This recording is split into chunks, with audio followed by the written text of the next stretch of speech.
Adversity होती है उसमें एक अपॉर्चुनिटी होती है। तो ये कोरोना वायरस की जो एडवर्सिटी है जिसमें लोगों में डर बैठ गया है उसके साथ में, जबकि डर बैठना नहीं चाहिए क्योंकि मोर्टेलिटी रेट इसका सार्स से बहुत कम है, मर्स से बहुत कम है और फ्लू के बराबर है उसके साथ में। तो ये हमें सिखा रहा है नमस्ते करना, यानी कि जब हम लोगों को हैंड शेक करते हैं तो हमारे को उससे रेस्पिरेटरी बीमारियां होती हैं। ये हमारे को सिखा रहा है हैंड वॉश करना, इससे फूड पॉइजनिंग ख़त्म हो जाएगी, डायरिया ख़त्म हो जाएगा, कॉलरा ख़त्म हो जाएगा, टाइफाइड ख़त्म हो जाएगा। उसके साथ में जो है ये हमें सिखा रहा है रेस्पिरेटरी हाइजीन की, छींकना कैसे, खांसना कैसे।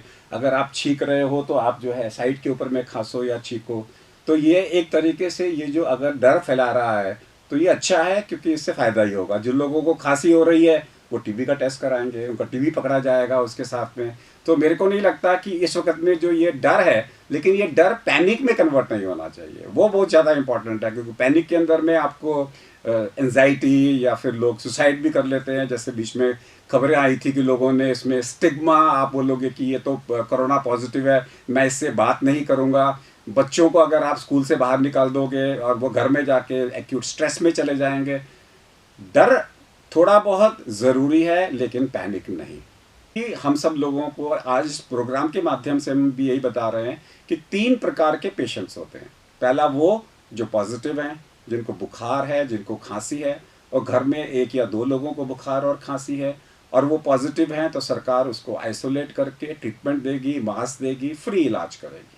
और वो लोग जो उनके कांटेक्ट में आए हैं, कांटेक्ट का मतलब है कि जो उनके साथ में 10 मिनट से ज़्यादा रहे हैं, उनको भी सरकार आइसोलेट करेगी, उनका इलाज करेगी, उनको मास्क देगी। बाकी सारे लोग ग्रीन हैं, तो जो येलो रेड वाले थे पॉजिटिव, येलो मीन्स कांटेक्ट, और उसके अलावा जो बाकी सोसाइटी के अंदर में हैं वो अभी ग्रीन है। उनको सिर्फ high degree of suspicion and high degree of precautions लेना है। प्रिकॉशन का मतलब है कि जिस आदमी को भी खांसी है या बुखार है और साथ में जुकाम है वो फ्लू है। लेकिन जिसको जुकाम नहीं है, खांसी है और बुखार है, और ऐसे कई सारे केसेस एक घर में, एक ऑफिस में, एक कॉलोनी में अगर हो रहे हैं, तो आपको शक करना चाहिए कि कोरोना तो नहीं है। खासकर अगर उस कॉलोनी में कोई आदमी फॉरेन से आया था या लोग उससे मिले थे, उस सिचुएशन में अपने डॉक्टर से बात करो या सरकार की हेल्पलाइन में फ़ोन करके बात करो कि मैं क्या करूं। ये जो मैनिया चल रहा है ये मास्क का, ये आम जनता के लिए नहीं है।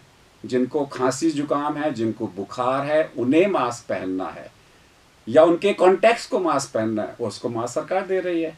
जिसको मास्क चाहिए वो तो सरकार मास्क दे रही है क्योंकि आपको आइसोलेट कर देगी। आम जनता को मास्क पहनने की ज़रूरत क्या है? आम जनता को मास्क पहनने की ज़रूरत किसको है? जिसको बुखार है, खांसी है, वो मास्क पहने ताकि दूसरों को इन्फेक्शन ना दे। और दूसरी चीज़ ये है कि आम जनता के अंदर में मैनिया चल रहा है कि सैनिटाइज़र का, कि बाज़ार में सैनिटाइज़र 1000 रुपये का मिल रहा है। क्यों? क्या आप पहले से खाने से पहले, खाने के बाद में हाथ नहीं धोते थे? क्या पहले से आपको नहीं मालूम था कि अपने हाथों से आंखों को नहीं रगड़ना, बार बार नाक में हाथ नहीं लगाना? तो नॉर्मल सैनिटाइज़र की जो नॉर्मल प्रिकॉशंस थी वो आप लीजिए। पैनिक होने की ज़रूरत क्या है कि आधा आधा घंटे में हाथ साफ कर रहे हैं और बाज़ार में 1000 रुपये का सैनिटाइज़र खरीद रहे हैं और 1000 रुपये के मास्क खरीद रहे हैं। मास्क उनके लिए है जो इन्फेक्टेड हैं, आम जनता के लिए नहीं है। ऑलरेडी हो 30 चुके हो गए हैं हैं आज सुबह, वहाँ एक और आ गया पे। गाजियाबाद में, अब 30 केस हो गए हैं। हाँ, तो वो ये बताएं कि ये तो अब नंबर तो बढ़ते ही जाएंगे, ये सिर्फ आंकड़ा है या हमें चिंता करनी चाहिए इस बात पे कि हाँ नंबर बढ़ रहे हैं? नंबर तो एक बार देखिए, साउथ कोरिया में जो केस हुआ था उसमें एक केस ने 1000 केस को किया। ईरान में भी ऐसा हुआ, इटली में भी ऐसा हुआ। वहाँ पे क्लस्टर्स जो हैं वो सोसाइटी में चले गए। अभी हमारे यहाँ पे जो केसेस हैं क्लस्टर बन गए हैं, लेकिन हमें उसे कम्युनिटी स्प्रेड में जाने से बचाना है। उसका तरीका यही है कि जो भी पॉजिटिव आए उसके आसपास के सब लोगों को हम आइसोलेट करें, उनकी जांच करें, जैसे केरला ने किया था। लेकिन अगर ये सोसाइटी में फैल गया मान लीजिए, तो फिर कोई बात नहीं, 10 साल से बच्चों को होता नहीं, 10 साल से कम कोई मरता नहीं, 40 साल की उम्र से पहले 1000 में से 2 सीरियस होंगे, 40 से 50 के बीच में जो है 0.4% सीरियस होंगे, 50 से 60 साल के बीच में 100 में से एक आदमी सीरियस होगा, जिसकी उम्र 80 साल से ज़्यादा है उसके अंदर में 15% लोग जो हैं उनकी डेथ हो सकती है, जिनकी उम्र 70 से 80 है उसमें 10% लोगों की मृत्यु हो सकती है। ये लोग तो वैसे भी जिनकी उम्र 70 साल से ज़्यादा है, अगर कोई भी निमोनिया हो जाए तो उसमें जान का खतरा होता है, उसके लिए इलाज की फैसिलिटीज़ होनी चाहिए। तो इसलिए ये खतरा नहीं कि मैं मर जाऊंगा। हाँ, आज की डेट में पैनिक ज़रूर है, लेकिन सरकार को पैनिक होना चाहिए कि मुझे इसको कम्युनिटी में स्प्रेड होने से बचाना है। जहाँ पे जैसे गाजियाबाद में पहला सी है, वहाँ क्लस्टर ना बनने दो, जहाँ क्लस्टर बन गया उसे कम्युनिटी में मत जाने दो। और बच्चों, छोटे 20 साल बच्चे, से पहले प्रैक्टिकली नील है, 10 साल से पहले उसका मोर्टेलिटी भी किसी क्या को नहीं वजह? पता। जो H1N1 स्वाइन फ्लू है बच्चों में ज़्यादा होता है, लेकिन जो कोरोना वायरस है उसे बच्चे पसंद नहीं है। इम्यूनिटी ज़्यादा है कि कोई और कारण है, किसी को नहीं पता। पर अभी रिसर्च नहीं हुआ, बताना नहीं, एविडेंस नहीं है। मर्स में सर्स में भी यही हुआ था। जो इसके जो भाई बहन थे पहले, जो टेररिस्ट वायरसेस थे, उन्होंने भी बच्चों को स्पेयर किया था। तो आज की डेट में प्रैक्टिकली ले लीजिए कि आजकल जो है कि बच्चों को प्रिकॉशंस लेने की ज़रूरत है, क्योंकि बच्चों को अगर आप इसको प्रिकॉशंस बंद कर दोगे तो फूड पॉइजनिंग हो जाएगी, उनको स्वाइन फ्लू हो जाएगा। कोरोना से बचना है तो स्वाइन फ्लू से बचो, कोरोना से बचना है तो टीबी से बचो, कोरोना से बचना है तो टाइफाइड, डायरिया, जॉन्डिस से बचो। से बचोगे तो टीबी से बचोगे, कोरोना से बचोगे तो फ्लू से बचोगे, कोरोना से बचोगे तो जॉन्डिस से बचोगे। तो ये तो अच्छी बात है ना, जो फियर है। तो ये जो फियर हमें सिखा रहा है, तो आज जो काम भारत सरकार स्वच्छ भारत में नहीं कर पाई वो कोरोना सिखा रहा है। जो काम हमारा टीबी का डिपार्टमेंट नहीं कर पाया वो कोरोना सिखाएगा। भाई खांसी को इग्नोर ना करो, और खांसी में डॉक्टर के पास जाएगा वो टीबी पकड़ लेगा, कोरोना नहीं होगा। तो इसमें तो प्रेडोमिनेटली खांसी है ना, तो खांसी है और हाइजीन है, 2 चीज़ें सिखा रहा है हमारे को। एक्टिव एफर्ट होती है इसमें, सरकार, नॉन सरकार, private bodies, association, professional bodies, media, सबको मिलकर काम करना होता है। इसमें एक जने की रिस्पॉन्सिबिलिटी नहीं हो सकती। इतनी बड़ी जगह जहाँ पे इतने सारे लोग हो, हमारी इतनी सारी डेंसिटी हो, अकेली सरकार इसको नहीं कर पाएगी। इसलिए सब लोगों को मिलके इस काम को करना होगा।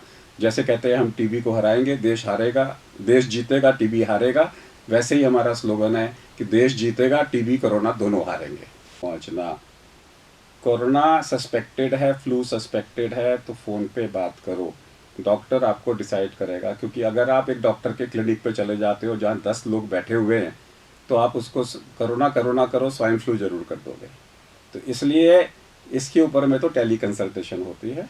Remember, no fever no flu, no fever no corona, no breathlessness no seriousness. तो अगर आपको खांसी और बुखार है तो सीरियस हो ही नहीं आप, और अगर आप ब्रेथलेसनेस भी है तो भी सीरियस नहीं हो unless you are oxygen dependent. तो वो केसेस जिनको ऑक्सीजन डिपेंडेंस की ज़रूरत है उन्हें अस्पताल जाना है, बाकी आप वीडियो मैनेजमेंट फ़ोन के ऊपर में कर सकते हैं। कह रहा कि अगर कोरोना सस्पेक्टेड है तो प्राइवेट प्रैक्टिशनर के पास नहीं जाना, डेजिग्नेटेड हॉस्पिटल है। लेकिन सिंपल फ्लू है तो वो तो जनरल प्रैक्टिशनर ही बताएगा ना कि ये सिंपल फ्लू है कि कोरोना हो सकता है, आम जनता तो डॉक्टर नहीं है। तो आप सबसे पहले अपना जो भी आपका फैमिली फिजिशियन है उससे फ़ोन पे बात करें, लेट हिम डिसाइड कि कोरोना हो सकता है, सरकारी अस्पताल में जाओ। पेशेंट डायरेक्टली सरकारी अस्पताल में जाएंगे तो 99% सिंपल एलर्जी लेके भी चले जाएंगे जिसको बुखार नहीं होगा। याद रखिए, ज़्यादातर समय में खांसी जुकाम का मतलब है एलर्जी, उसका मतलब ये नहीं है कि आपको इन्फेक्शन हो गया जब तक बुखार ना हो। तो कोरोना है, ऑक्सीजन डिपेंडेंस है, अस्पताल में एडमिटेड हो, तब इसके अंदर में हर अस्पताल को मालूम है कि कौन सी एंटीवायरल्स देनी, कौन सी HIV मेडिसिन देनी, और कौन सा उसको जो है क्लोरोक्विन नाम की दवाई दे के नहीं दे। वो एक स्टैंडर्ड प्रोटोकॉल है, वो हॉस्पिटल फॉलो करेंगे, इसमें पब्लिक को इससे कोई लेना देना नहीं है। ओवर द काउंटर ड्रग्स नहीं, कोई ओवर द काउंटर का कोई रोल नहीं है। आप अपनी खाना पीना अपना ठीक रखिए, जैसे फ्लू के अंदर में लोग जो फ्लू के इलाज में करते हैं वही अपने इसी के अंदर में इसको चालू रखें। लोग सवाल पूछ रहे हैं होली खेलूं कि नहीं खेलूं। हाँ, वो एक और सवाल। तो बड़ा सिंपल आंसर है कि नॉन एसेंशियल ट्रैवल नहीं करनी। नॉन एसेंशियल ट्रैवल का मतलब है अनजान लोगों के बीच में नहीं जाना, वो उसे नॉन एसेंशियल बोलते हैं। लेकिन अगर जैसे फॉर एग्जांपल आप बस में जा रहे हो, ट्रेन में जा रहे हो, और वहाँ पे कोई आदमी खांसी लेकर आ जाए और आपको बताए ना, आइडियली तो हर बस के अंदर में चढ़ने से पहले टेम्परेचर चेक होना चाहिए। आज की डेट में बस में, ट्रेन में, अभी मैं एक ऑफिस में गया था, सबसे पहले उन्होंने मेरा टेम्परेचर चेक किया, तब मेरे को अंदर अलाउ किया। Not a bad idea, that's not a bad idea with that. तो पब्लिक प्लेसेस के अंदर में अगर वो वहाँ पे बड़ा बड़ा लिखें अगर आपको बुखार है खांसी है तो आप पब्लिक प्लेस में ना जाएं, ये बेसिक प्रिकॉशंस है। लेकिन मेरे घर में अगर 10 लोग बैठे हैं, हम रोज मिलते हैं, साथ में खाना खाते हैं, मिलके होली खेलना चाहते हैं तो खेलो, उसमें कोई डिफिकल्टी नहीं है। लेकिन अनजान लोगों के साथ में आप होली ना खेलें, क्योंकि अगर आप बाहर निकलोगे वहाँ पे 100 लोग हैं और किसी ने वहाँ पे किसी को खांसी बुखार है उसने नहीं बताया तो वो प्रिकॉशन लेने की ज़रूरत है। लेकिन खेलों के रंग से, खेलों के पानी से कोरोना नहीं फैलता।